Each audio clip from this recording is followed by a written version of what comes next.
भोले की मस्ती में नाचेंगे सारे, भोले हारेंगे जो कष्ट तुम्हारे, भोले के नाम पे चलती है दुनिया, पार लगेगा भोले के सहारे। 1.2 बिलियन बम भोले पर। अभी बहुत अच्छे अच्छे हरियाणवी गाने आ रहे हैं, मैं कुछ हरियाणवी कर रहा हूँ। शुंभ निशुंभ का तुमने संहार किया, झुका तेरे दर पे जो तूने सदा प्यार दिया। क्या बात है, क्या बात है। मेरे ख्याल से यही मेडिटेशन जो आपको भोलेनाथ और माँ शक्ति से इतना करीब रख रहा है। सब शायद वही है। 114 दिन की वो मेडिटेशन जो है वो मैंने पूरी करी। नमस्कार, आप देख रहे हैं इंडिया न्यूज और न्यूज एक्स। मैं हूं आपके साथ आरती अग्रावत और आज हमारे बीच मौजूद है Bam Bhole fame rapper and singer, very vibrant and talented फाइडस एके देवांश शर्मा। स्वागत है आपका इंडिया न्यूज पर। Thank you. सवालों की शुरुआत करें उससे पहले क्यों ना दो लाइनें आपके फैंस और हमारे ऑडियंस के लिए हो जाए बम भोले की। भोले की मस्ती में नाचेंगे सारे, भोले हारेंगे जो कष्ट तुम्हारे, भोले के नाम पे चलती है दुनिया, पार लगेगा भोले के सहारे। भोले के नाम के दीवाने हुए हम, फिर भूल गए हम तो सारे जिंदगी के गम, तुझे देंगे भोले दर्शन साक्षात सामने, जैसे हनुमान जी को दिए श्री राम ने। भोले की भक्ति में मिल के सारे आज बोले, हर हर Mahadev Mahakal Bam Bhole. Thank you so much. क्या बात है, क्या बात है। दो लाइनों ने एकदम समा बांध दिया। Thank you. यूजुअली लोग पेपी नंबर्स पे रैप करते हैं जी। लेकिन भगवान के गाने पर, भोलेनाथ के गाने पर और एक अलग ही उसका क्रेज रहता है, उस पर रैप, ये कैसे आपके दिमाग में आया? क्या क्रिएटिविटी, क्या थॉट प्रोसेस था इसके पीछे? जब ये गाना क्रिएट किया बैक इन 2017। 2017 में? जी। तो 2017 में ये गाना बनाया और सावन का समय था, तो उस दौरान मैंने ये पहला गाना, मतलब मेरा फर्स्ट सॉन्ग था जो मैं करने वाला था। तो यही डिसाइड हुआ, मैंने और अनुपा जी हम बैठ के बात कर रहे थे कि किस तरह का गाना करें, तो हमने कहा कि भोलेनाथ के गाने के साथ शुरुआत करते हैं। तो ये नहीं पता था कि हम ये गाना करेंगे और ये गाने को इतना प्यार मिलेगा या ये गाना यहाँ तक पहुँचेगा।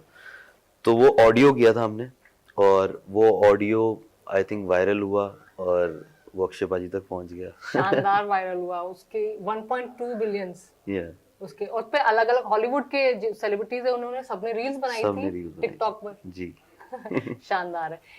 अक्षय पाजी के साथ काम करना कैसा लगा? क्योंकि उनमें अलग ही पॉजिटिविटी, एनर्जी रहती है, Right. खुद ही मतलब एक्टिव इतना रहते हैं। कितना अलग था, क्या लर्निंग थी? लर्निंग मैं ये कहूँगा कि जितना उनके बारे में सुना था और जैसा सुना था वो वैसे ही व्यक्ति हैं और वैसे ही एनर्जी है उनके अंदर, बहुत पॉजिटिव है। उनका ऑरा जो है वो बहुत ज़बरदस्त है, बहुत कमाल है। और जब पता चला कि वो ये गाना करने वाले हैं, उनके ऊपर ये गाना शूट होने वाला है, तो वैसे ही एक बहुत खुशी थी, क्योंकि एक वो फैन मूवमेंट वाली बात भी थी, क्योंकि उनको बचपन से देखा इतनी मूवीज़ में, तो फैन भी हैं और साथ साथ उनके साथ काम करने का मौका मिल गया, तो उससे बड़ी कोई चीज़ ही नहीं थी। और बॉलीवुड में पहला गाना अगर उनके साथ करने को मिल रहा है, तो ये भी भोलेनाथ का आशीर्वाद था कि वो चीज़ हुई। तो बहुत मज़ा आया, 3 दिन शूट चला गाने का और बहुत उनके साथ टाइम स्पेंड किया, काफ़ी बातें हुई हैं और उसके बाद भी अब रेगुलर टच में हैं, बीच बीच में बात होती रहती है, काफ़ी सारी चीज़ें और कर रहे अक्षय हैं। पाजी अर्ली राइजर है, 4 बजे उठ जाते हैं, हमने सुना है। क्या आपके साथ भी ऐसा कुछ हुआ? जल्दी नहीं, हम तो सेट पे आराम से ही पहुंचते थे और वैसे हम भी ज़्यादा लेट तक सोने वाला मैं भी नहीं हूँ। तो पर मैं आराम से जाता सेट पे, ताकि जब थोड़ा पाजी मतलब हाफ डे तक शूट करके अपना थोड़ा सा रिलैक्स हो जाए, तो फिर इवनिंग में टाइम मिलता था थोड़ा उनके साथ बैठने के लिए। और वो ऐसे ही हैं, वो अपना आई थिंक शाम को 6 बजे तक वो खाना वाना भी खा लेते हैं और वो खाना खा के ही गाड़ी में बैठ के घर जाते हैं, तो वो ऐसे वाले हैं। नो डाउट अक्षय पाजी खुद एक इंस्टीट्यूशन अपने आप में। जी। इसके अलावा नवरात्र में एक आपका सॉन्ग आया है राइट। माँ शक्ति पर, उसमें शक्ति भी है, भक्ति भी है और अलग इमोशंस है। मैंने खुद देखा, मुझे बहुत अच्छा लगा। राइट। इसके पीछे क्या थीम थी? तो बेसिकली अभी नवरात्रि, तक काफी उसके भी व्यूज हो चुके हैं। हाँ, तो ऑलमोस्ट 10 मिलियन प्लस व्यूज हैं हाँ। अभी और बहुत प्यार मिल रहा है, बहुत पॉजिटिव रिस्पांस है। मेरे को खुद बहुत फ़ोन भी आए, बहुत मैसेजेस आए, तो काफ़ी अच्छा लग रहा है उस गाने का। उस गाने की कहानी इस तरह से थी कि नवरात्रि का समय था, तो हमने सोचा कि गाना करते हैं। नॉर्मली दुर्गा माता का गाना हर कोई सोचता है कि दुर्गा पूजा के समय पे करेंगे, जब दुर्गा अष्टमी आएगी, पर हमने सोचा कि ये गाना इस बार ही नवरात्रि में करते हैं, और क्योंकि डिवोशनल गाना है और वो लंबे समय तक चलता है, उसकी लाइफ बहुत लंबी है, तो हमने ऐसा नहीं सोचा कि हम तब करेंगे, या तो हमने सोचा इस बार ही नवरात्रि पे गाना करते हैं। और मैं गाना ऐसा करना चाहता था जो सेम एनर्जी के साथ हो जैसा बम बोले हमने किया था। तो मैंने और भी जितने गाने किए हैं भोलेनाथ के, वो सब मतलब मेरा एक अपना जोन है, एक अपना फ्लेवर है कि मैं एनर्जेटिक डिवोशनल सॉन्ग्स बनाता हूँ। तो वैसे नॉर्मली लोग पसंद करते हैं जो ज़्यादा है मतलब एज में बड़े हैं, तो उनको थोड़ा सॉफ्ट और वो मेलोडियस भजन डिवोशनल, हाँ भजन टाइप जो है वो गाने पसंद आते हैं। लेकिन मेरा ये रहता है कि कुछ इस तरह की क्रिएट किया जाए ताकि यूथ भी जो है वो डिवोशनल गाने सुने और उसको एंजॉय भी करे। तो इसलिए मैंने काफ़ी रिसर्च करी कि दुर्गा माता का कोई ऐसा एनर्जेटिक गाना है, कोई इस तरह की चीज़ ऑलरेडी है, तो ऐसा कोई गाना मुझे नहीं मिला। तो मैंने सोचा कि चलो दुर्गा माता पे अगर मुझे गाना बनाना है तो मैं वैसा ही एनर्जेटिक और वैसी वाइब के साथ गाना बनाऊंगा। तो जब वो गाना क्रिएट हुआ, उसके लिए लिरिक्स के लिए भी मैंने दुर्गा सप्तशती जो है वो तो पढ़ी। ये गाना आपने खुद लिखा है? जी। शानदार तो है, आप काबिले तारीफ लिखते हैं। Thank you.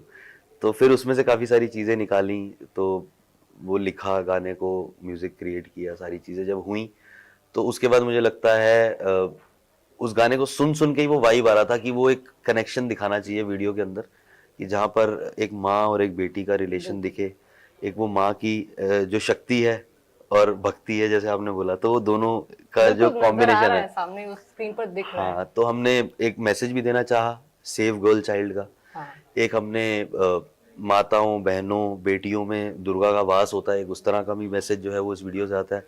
और एक माँ किस तरह से एक माँ का ट्रांसफॉर्मेशन होता है जब उसके बच्चे पे कोई आँच आती है, बिल्कुल। तो एक वो ट्रांसफॉर्मेशन जो है वो भी दिखा है, वो दुर्गा के रूप में कैसे आ जाती है एकदम, कोई भी माँ वो अपने वाली बच्चे चीज। के ऊपर आँच आने भी नहीं देती, वो आपने उस एल्बम में बखूबी दिखाया है। जी।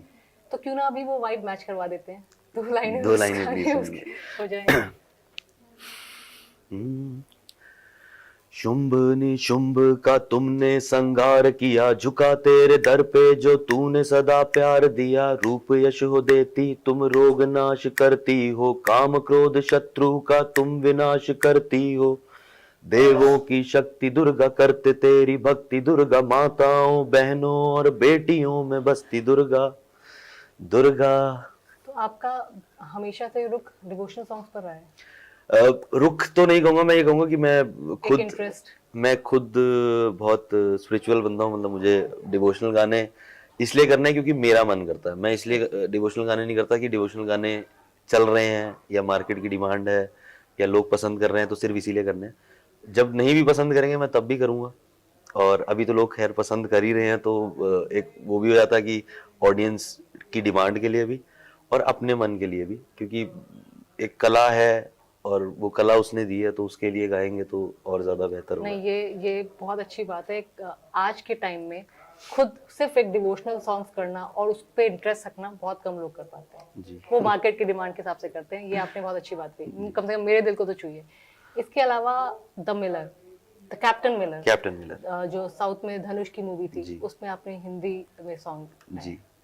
वो कैसे आप तक ऑफर हुआ? तो बेसिकली वो गाना बिल्कुल मूवी एकदम रिलीज का टाइम ही था और थोड़ा टाइम पहले ही सारेगामा के थ्रू वो गाना हमारे पास आया, और उस मूवी का टाइटल ट्रैक था, क्योंकि वो मूवी तमिल में तो रिलीज हो ही रही थी लेकिन वो हिंदी में भी, डब हो रही हाँ थी। हाँ, तो उसका जो हिंदी वर्जन था टाइटल ट्रैक, तो वो मेरे पास आया, अनूपा जी के पास कॉल आया और फिर बात हुई, तो हमने कहा कि ज़रूर करेंगे, क्योंकि साउथ में अब साउथ ने इतना काम जो है वो दिखा दिया है अपना बिल्कुल। कि हर कोई चाहता है कि उस इंडस्ट्री में काम किया जाए। धनुष वाई दिस कोलावेरी डी के बाद से 2011 का वो वक्त था, उसके बाद से नॉर्थ इंडियन जो बेल्ट है उसमें भी काफी जाने जाते राइट। और अच्छी चीज़ ये थी कि जो हिंदी वर्जन किया उसमें मैंने और धनुष दोनों का जो है वो दोनों की वोकल है और दोनों ने साथ में गाया है, तो वो बहुत अच्छा लगा। मतलब एक अच्छा प्रोजेक्ट था जो मुझे करने का। क्या सॉन्ग था वो, हम भी जानना चाहते हैं। वो बहुत एक डिफरेंट वाइब का, वो it's a very theme song, very dark song, तो वो आप जरूर जाके सुनो, नहीं, आपको पक्का मजा जाके आएगा। सुनेंगे, बट फिर भी एक लाइन हमें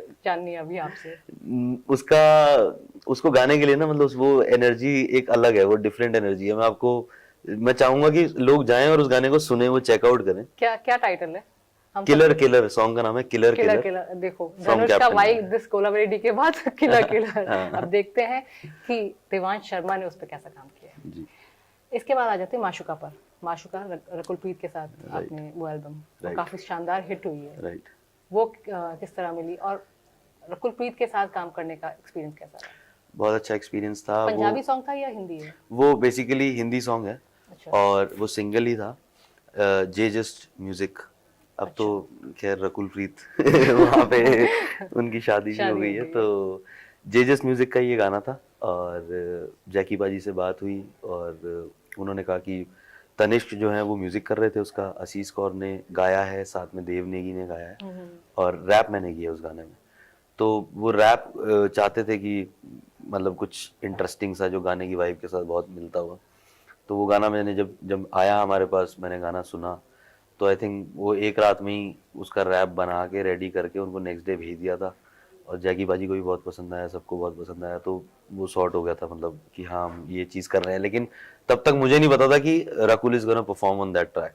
तो फिर वो बाद में डिसाइड हुआ जब वीडियो की बातें हुई और सारी चीज़ें हुई। तो आपको शुरू से रैप करना पसंद था कि ये ऐसा बाद में एक अरसे के बाद आया? मतलब मुझे ऐसा लगता है मेरे को लिखना पसंद था। लिखने से फिर मैंने सोचा कि चलो थोड़ा रैप ट्राई कर, मतलब रैप करते हैं, मतलब रैप करने का शौक क्योंकि था। लोग पेपी नंबर या इंग्लिश सॉन्ग होंगे उन पर ही रैप करते हैं। डिवोशनल पर रैप करना और फिर पंजाबी तो ठीक है, पंजाबी में रैप होता है, बट डिवोशनल पर रैप करना ये अद्भुत है। तो ये मतलब एक थॉट ही था और मुझे लगता है कि शायद जो भी थॉट आता है या कोई क्रिएटिविटी आती है तो वो भोलेनाथ, इंटरेस्ट और पैशन के साथ आती है। हाँ तो भोलेनाथ भोलेनाथ तो का है ही। आशीर्वाद था तो वो चीज़ बनी, वो क्रिएट ठीक है। हुई। हरियाणवी भी गा लेते हैं, मतलब कुछ तो छोड़ दो। पंजाबी, हरियाणवी, हिंदी, साउथ भी पहुंच अभी गए। बहुत अच्छे अच्छे हरियाणवी गाने आ रहे हैं। मैं कुछ हरियाणवी कर रहा हूँ, कुछ मैं भोजपुरी कर रहा हूँ और भोजपुरी भी हाँ मैं जाएंगे। कुछ रीजनल गाने अब मेरा ये टारगेट है कि मैं अलग अलग लैंग्वेजेस में काफी सारे गाने करना चाहता लेकिन हूँ। बेसिकली आप पंजाब से हैं। हाँ मैं basically I am from Uttarakhand. मैं देहरादून से हूँ अच्छा। जी।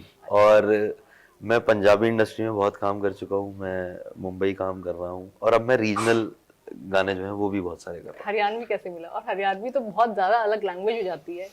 नहीं अलग नहीं है, मुझे शुरू से ही बोली का बहुत शौक मतलब मैं है। हाफ हरियाणवी, तो इसलिए मेरा इंटरेस्ट और बढ़ गया है।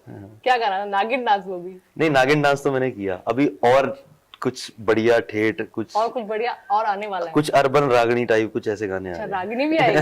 देखिए कमाल हो गया, मतलब डिवोशनल, रागिनी, कुछ भी नहीं छोड़ रहे। और बाकियों के लिए तो वो खत्म है मतलब। नहीं ऐसा नहीं है, सब लोग अपना अपना काम कर रहे हैं और अच्छा काम कर रहे हैं। हम भी जो मुझे आप लगता है शानदार कि काम करें, कुछ अलग है, हाँ, कुछ अलग है, कुछ यूनिक अलग है तो है। और कुछ हटके है जी। जो ऑडियंस को लुभा रहा है।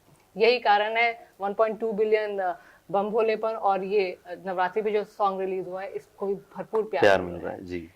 114 चक्र हम्म। क्या था? मेडिटेशन?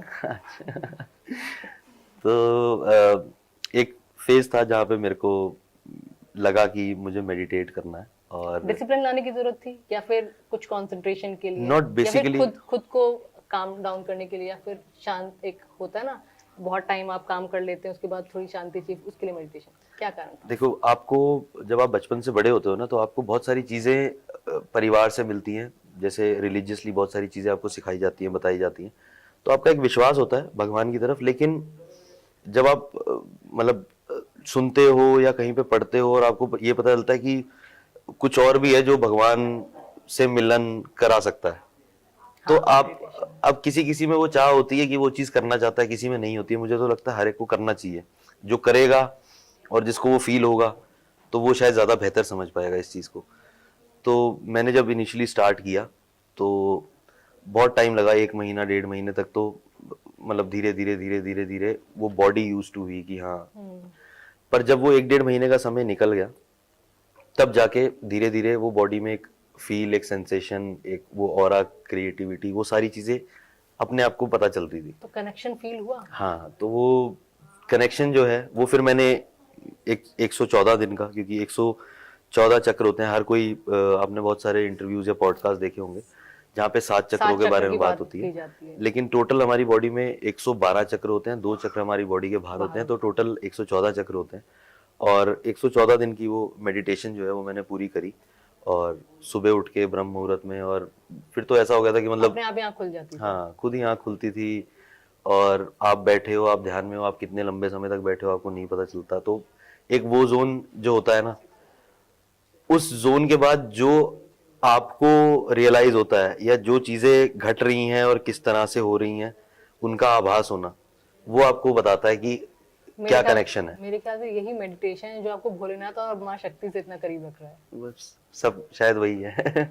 वर्ल्ड कप के लिए भी आपने एक सॉन्ग गाया दिलेर मेहंदी साहब के साथ। वो कैसे मिला और क्या सॉन्ग था वो?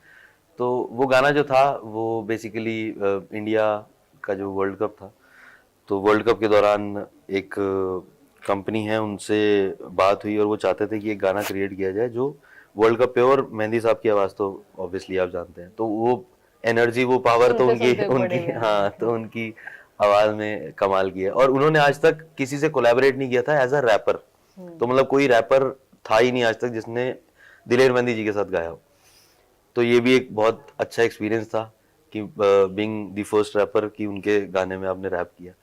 और वो बहुत कोई कमर्शियल गाना नहीं था या कुछ नहीं था, पर वो गाना स्टेडियम में ही बजा, सारी चीजें वहीं हालांकि इंडिया वर्ल्ड कप नहीं जीत पाई, पर हमने पूरा अपना एफर्ट किया कि वो चार्ज करके जब रखे। गाना वर्ल्ड कप के लिए बनता है वो अपने आप में कमर्शियलाइज हो जाता है। हाँ, पर वर्ल्ड कप हर 4 साल में आता रहेगा, वो गाना वापस बजता play रहेगा होता और जीतेंगे जल्दी। हम जल्दी जीतेंगे, हम भी यही अभी उम्मीद करते T20 हैं। वर्ल्ड कप आ रहा है, शायद यही T20 वर्ल्ड कप जीतेंगे। आ रहा है, उम्मीद करते हैं कि इंडिया टीम अच्छा खेले। यही, जी। फिलहाल तो आईपीएल चल रहा है, हाँ। तो आईपीएल का भी जोश हाई हो जाता है अगर आप वो गाते गाना। हाँ, मैं आईपीएल चाहता हूँ कि एक बार आरसीबी जीते। हम भी उम्मीद करेंगे कि कम से कम 7वां सीजन है, एक बार तो आरसीबी हाँ, जीतेगी। एक बारी मैं विराट कोहली के हाथ में कप देखना चाहता हूँ। विराट कोहली के फैन है आप? क्या बात है, अगर विराट कोहली इंटरव्यू देख रहे होंगे तो देखिए, विराट कोहली मतलब आपके फैन ये है जिनकी पता नहीं कितने लाखों करोड़ों की संख्या में फैंस है, लोग बाहर भी फैंस है, रील्स बनाते हैं इनके गानों पर। और मुझे बहुत मजा आया ये जान के, मेरे को कुलदीप यादव है, इंडियन टीम में बॉलर है, जो उनसे मेरी मुलाकात हुई और उन्होंने बताया, कह रहे इतना गाना बजाया आपका ड्रेसिंग रूम में, इतना बजाया, और कह रहा सब नाचे हैं, तो मुझे कोई लगता ऐसा है नहीं है। विराट कोहली भी वो देखकर हाँ, फैन हो गए होंगे तो आपके। आई थिंक पूरी इंडियन टीम जो है वो उस गाने पे नाच चुकी है, सबने वो गाना बहुत सुना है, तो आई थिंक अब तो गुनगुना दीजिए ना, क्या पता इसी यही सुनकर आरसीबी इस बार कप ले आए। अभी तो गुनगुनाया मैंने आपके लिए, बम बोले तो मैं बम ऑलरेडी बोले नहीं, वर्ल्ड कप वाला सॉन्ग। वर्ल्ड कप वाला सॉन्ग, वर्ल्ड कप में एक्चुअली मेहंदी साहब की जो लाइन है तो वो थी कि वर्ल्ड वाइड ये नारा है, वर्ल्ड कप हमारा है, जीत की तैयारी है, इंडिया सब पे भारी है। तो अब देखो इंडिया भारी हो जाए T20 इंडिया में। इंडिया भारी है, और अगर आईपीएल की बात करें तो आरसीबी सब पे भारी है। अभी आरसीबी टेबल में नीचे है, पर ऊपर आ जाए किसी विराट तरह। कोहली जी जिता दीजिए, आरसीबी के फैंस बेसब्री से इंतजार कर रहे कि फाइनली कप आए। राइट। इसके अलावा आगे के क्या प्रोजेक्ट्स हैं? आगे बहुत सारी कोलैबोरेशंस आ रही हैं, कुछ गाने बॉलीवुड के हैं जो शायद इस साल के एंड तक आ जाएंगे, और उसके अलावा कुछ सिंगल्स हैं जो मेरे अपने हैं, वो मैं रेगुलरली कर ही रहा हूँ। रीजनल मैंने आपको बता ही दिया कि मैं गिप्पी पाजी के साथ भी काम किया आपने? गिप्पी बाजी के साथ किया मैंने, जदो नच दिया तू गाना किया था उनके साथ, चलो नच दी। और हो सकता भी आते मतलब उनके साथ भी कुछ और भी करें। वो एक्चुअली मूवीज में बहुत ज्यादा बिजी रहते हैं, तो वो उनको उनके साथ गाना करने के लिए समय निकालना पड़ता है, उनसे समय लेना पड़ता है, तो वो वाली चीज है। नो डाउट वो बिजी है। तो काफी सारे और आर्टिस्ट हैं जिनके साथ अब कोलैबोरेशन कर रहा हूँ मैं, और पंजाबी गाने भी आएंगे, हिंदी भी आएंगे, हरियाणवी आ रहे हैं, भोजपुरी आ रहा है, तो हर एक रीजनल लैंग्वेज, और शायद उत्तराखंड की भी रीजनल लैंग्वेज में एक गाना आ रहा है। उत्तराखंड वालों देख लो। भोजपुरी, पंजाबी, हरियाणवी कुछ नहीं छोड़ने वाले ये, और हो सकता है कुछ दिनों में सुनने को मिल जाए तेलुगु और मलयाली भी कर रहे हैं शायद। क्योंकि मैं साउथ इंडिया में काफी रही हूँ, तो अच्छा। मुझे बड़ा अच्छा लगता है, बहुत ज्यादा कनेक्शन फील होता है। क्योंकि जैसे ही धनुष का नाम आया तो मेरे को याद आ गया वो टाइम जब मैं वहां पर ही थी 2011 में, जब, और उसके बाद सोनू निगम के बेटे ने भी बहुत क्यूट सी आवाज में हाँ, कोलावरी गाया था न्यू ईयर के टाइम पर, तो पुरानी यादें। खैर, रैप अप करने से पहले छोटा सा रैपिड फायर, ठीक है? आपके लिए मैंने छोटे से क्वेश्चन तैयार किए थे। आपका favourite Bollywood singer, playback singer? Favourite playback singer Arijit Singh. Arijit Singh? And all time? नहीं, ऑल टाइम में अगर आप जाओ तो कुमार सानू, कुमार सानू, उदित जी, कुमार सानू। तो कुमार सानू का कोई गाना जो फेवरेट हो? सोचेंगे तुम्हें प्यार करेंगी नहीं। ऋषि कपूर और दिव्या भारती, लाइनें गुनगुनाएंगे? रैपिड फायर में इतना ब्रेक क्यों आ रहा इतना है? ब्रेक इसलिए आ रहा है क्योंकि हम आपकी आवाज इतनी शानदार है, उसमें खो जाना चाहते थैंक यू, हैं। थैंक यू इसके अलावा कोलैबोरेशन की बात तो आपने बता दी, बहुत सारे रीजनल सॉन्ग कर रहे हैं जी। इसके अलावा कोई ऐसा जो जानकर हम लोग भी चौंक जाए कि ये कोलैबोरेशन वाओ इतनी जल्दी? अब ऐसा ना, मैं जब तक चीजें होनी, मेरी आदत है, जब तक चीजें हो नहीं जाती ना तो मैं उनको ज्यादा बताना वो नहीं चाहिए करता, थे, तो नजर लग जब जाती है। हाँ, तो जब हो तो ये जाए मानते हैं आप? तो लोगों तक आ जाती है, तो वो अच्छी चीज है। Favourite Bollywood song all time? All time ये गाना मैंने आपको बताया ही, कभी हाँ कभी ना मूवी के, शाहरुख खान के काफ़ी सारे, और एक शाहरुख खान का गाना है वो, आना मेरे प्यार को ना तुम छोटा समझो जाना। तो वो है अपना, एक उनका पहले का गाना है दीवाना दिल दीवाना, वो गाना बहुत पसंद है।